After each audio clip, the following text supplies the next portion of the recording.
عقیدہ جو ہے نا، عقیدہ اسلام کی اساس ہے، یہ دوسرے معنی میں اس کی بنیاد ہے، تیسرے معنی میں جڑ ہے۔ عقیدہ اسلام کی کیا ہے؟ جڑ ہے۔ جڑ جتنی مضبوط ہوگی درخت اتنی طاقت ساتھ کھڑا ہوگا۔ ایسے ہی اوپر درخت کتنا ہی موٹا تازہ ہو، کتنا ہی تناور ہو، کتنا اونچا، نیچے اس کی جڑیں آپ پاڑ دیں، کیا ہوگا؟ عقیدہ فرسٹ ہے، پہلے عقیدہ ہے، پھر اعمال بعد میں۔ جڑ پہلے، پھر تنا بعد میں، پھل پھول سب بعد میں، پہلے جڑ ہے، تو اس لیے پہلے عقیدہ ہے۔ تو ایک فقیر ہے، آپ اوپر ہی رہتے ہیں کالونی میں، یہ عرصے دراز پہلے کی بات ہے جب ہم بھی اوپر رہا کرتے تھے، تو وہ ہمیں ملے اور انہوں نے ہمیں کہا کہ ایک دن صبح کے وقت آئے کہ اللہ کے سائیں آپ سے ایک بات کرنی۔ ہم نے کہا بولیں۔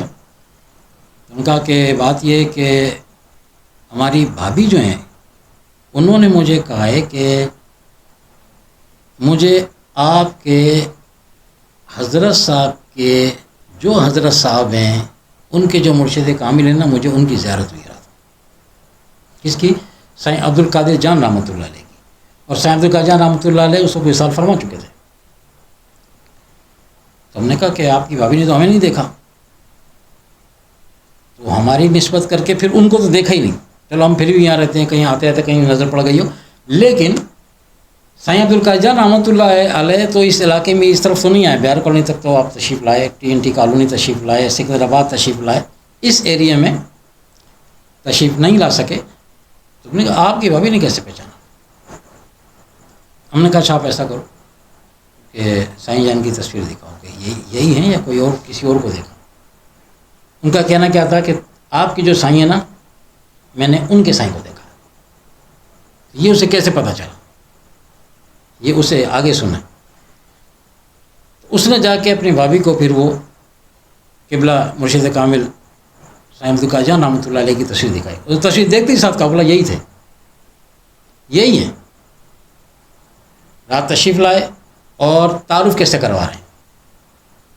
اب وہ تو نہیں جانتی تھی نا کون ہے، تو تعارف اس طرح کرایا سلام کلام کے بعد، فرمایا کہ ہم تمہارا جو دیور ہے نا اس کے مرشد ہیں۔ اور بولا سائیں جان نے کالا امامہ باندھا ہوا تھا، حالانکہ سفید باندھا کرتے تھے، لیکن یہ فقیر باندھتا ہے۔ تو اس وقت صاحب نے ان کو جو نظر آئے تو کالے امامے ہی میں نظر آئے۔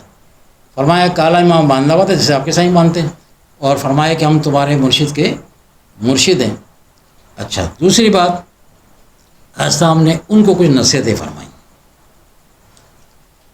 اس کی خاص وجہ یہ تھی کہ اس فقیر کی جو بھابھی تھی وہ ہم سے بیعت نہیں تھی، اس فقیر کی بھابھی تھی وہ حافظ قرآن تھی، اس کے حافظ قرآن ہونے پر مہربانی ہو گئی، کچھ نصیحت فرمائی اس کو، وہ ہمیں انہوں نے بتائی تھی۔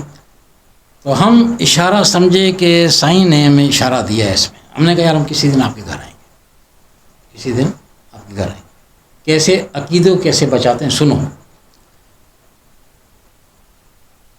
ان کے حالانکہ ان کے گھر میں صرف ان کا وہ دیور، پوری فیملی میں اور ہی بھائی ہیں، لیکن پوری فیملی میں صرف ان کا دیور ہی ایک، پوری فیملی میں سے وہ ایک ہی بچہ ہم سے سلسلے میں داخل ہوا تھا۔ اس کی وجہ سے مہربانی ہو گئی اس کی بھابھی کے اوپر، جو کہ حافظ قرآن تھی۔ ہم ایک دن گئے ان کے گھر پہ جا کے ہم نے کہا کہ ان کے والد صاحب بھی بیٹھے تھے اور دوسرے بھائی بھی آ گئے۔ ہم نے کہا وہ قرآن مجید لے آئیں جو آپ کی بھابھی کا ہے۔ قرآن شریف لے آئے، گھر کے مرد بیٹھے تھے صرف، قرآن شریف آیا۔ ہم نے جب اس کا کپڑا اتارا نا اور جب ہمیں ٹائٹل دیکھا تو ٹائٹل نے بتا دیا کہ سائیں جان نے کیا ارشاد فرمایا۔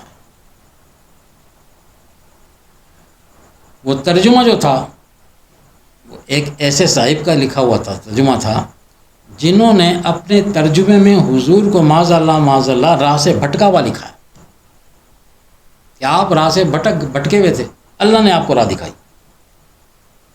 آپ گم کردہ رہا تھے، آپ کو راستے کا پتہ نہیں تھا۔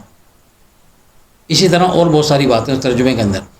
تو وہ ہم نے قرآن شریف کھولا، ترجمہ نکالا اور کچھ مثال کے طور پہ ان کو کچھ ترجمے بتانے شروع کیے تو ان کی تو منہ کھلے کھلے رہ گئے کہ نہیں یہ رسول اللہ صلی اللہ علیہ وسلم کے لیے یہ کیسے، میں کہ یہ ترجمہ، یہ قرآن آپ کے گھر میں رکھا ہے تو عربی کے ساتھ ہم تو ترجمے سے پڑھیں گے نا، عربی تو ہم لوگ کو نہیں آتی، جب آپ یہ ترجمہ پڑھیں گے معاذ اللہ ثم معاذ اللہ کہ رسول بھٹکا ہوا تھا، تو پھر دل میں کون سی عقیدت جاگے گی؟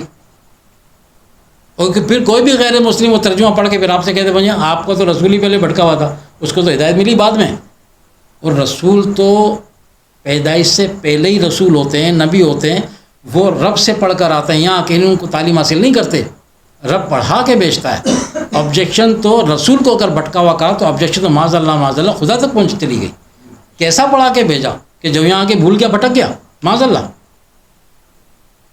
2-3 جملے ترجمے آیتوں کے ترجمے نکال کے دیے ہم نے، کرتے کہتے وہ بڑے حیران ہو کے لگے، ہماری تو توجہ نہیں گئی، میں کہا آپ کی نہیں گئی نا، ہمارے بڑے بہت بڑے ہیں۔ کہیں بے دھیانی میں یہ آپ وہ آیا تھا جہیز میں اس کے ساتھ بھی دیتے ہیں نا، گھر سے بچی کو رخصت کرتے تو ان کی توجہ بھی نہیں ہوگی اس طرح بھی قرآن شریف دینا، لیکن دیا ترجمے والا، اور پڑھی لکھی تھی ترجمہ پڑھتی ہوگی، خود صحیح تھی ترجمہ غلط تھا، قرآن صحیح تھا، عربی صحیح تھی، ترجمہ غلط تھا۔ حضور علیہ السلام نیک بچی تھی، حضور علیہ السلام اپنا صاحب عبدالقادر جان رحمۃ اللہ علیہ نے اس کو بشارت دی، اور بشارت دے کے اس کا ایمان بچایا، یوں کہو کہ عقیدہ بچایا۔ پھر ہم نے ان کو لکھ کے دیا کہ آپ کنز ایمان لے آئیں گھر میں، ٹھیک ہے۔ ترجمہ اگر پڑھنا ہے تو احمد رضا خان فاضل بریلوی رحمۃ اللہ علیہ کا ترجمہ پڑھیں، جس کو اپنے نہیں اغیار بھی تسلیم کرتے ہیں کہ ادب رسول اور پروردگار عالم کی توحید کے معاملات ہیں، اس پہ اینڈ۔ ایک صاحب نے تو یہاں تک لکھا کہ اعلیٰ حضرت نے جو ترجمہ کیا ہے اردو کے اندر، جو لفظ انہوں نے جہاں رکھ دیا ہے نا وہ سورین کے بالکل فٹ ہے، اس کو کچھ کرنے کی ضرورت نہیں ہے کہ بھائی اس کو ہٹاؤ، اس کو یہاں سے تھوڑا سا ایسے کر دو، کوئی اور لفظ لے آؤ، انہوں نے کہا نہیں، اعلیٰ حضرت کا جو ترجمہ ہے بالکل پرفیکٹ ہے، بالکل پرفیکٹ ہے۔ تو یہ کس چیز نے اعلیٰ حضرت کو ممتاز کیا کہ اغیار نے بھی تسلیم کر لیا، کیا تھا وہ ادب تھا۔ آپ ٹوٹل علم میں سے ادب نکال دے، پھر باقی کیا بچتا ہے آپ کے پاس؟ آپ بھلے لاکھ مفتی بنے پھرتے رہیں، لاکھوں حج کر لیں، ہزاروں حج کر لیں، عمرے کر لیں، مگر اس تمام کے اندر سے ادب نکل جائے باقی کچھ نہیں بچتا۔ شیطان کیوں راندہ درگاہ ہوا؟ عبادت اس کے پاس بہت تھی، علم کا تو وہ ماسٹر تھا، روایت میں آتا ہے کہ فرشتوں کو پڑھایا کرتا تھا، درس دیتا تھا فرشتوں کو، صرف بے ادبی کی وجہ سے مارا گیا، راندہ درگاہ ہوا ہے۔ تو ایسے لوگوں سے یاریاں، ایسے لوگوں سے دوستیاں، ان کی یعنی کہ صحبتیں ہمیں احتیاط کرنی چاہیے کہ ایسے لوگوں سے دوست تو بہت دور کی بات ہے، دوستی تو ہو ہی نہیں سکتی۔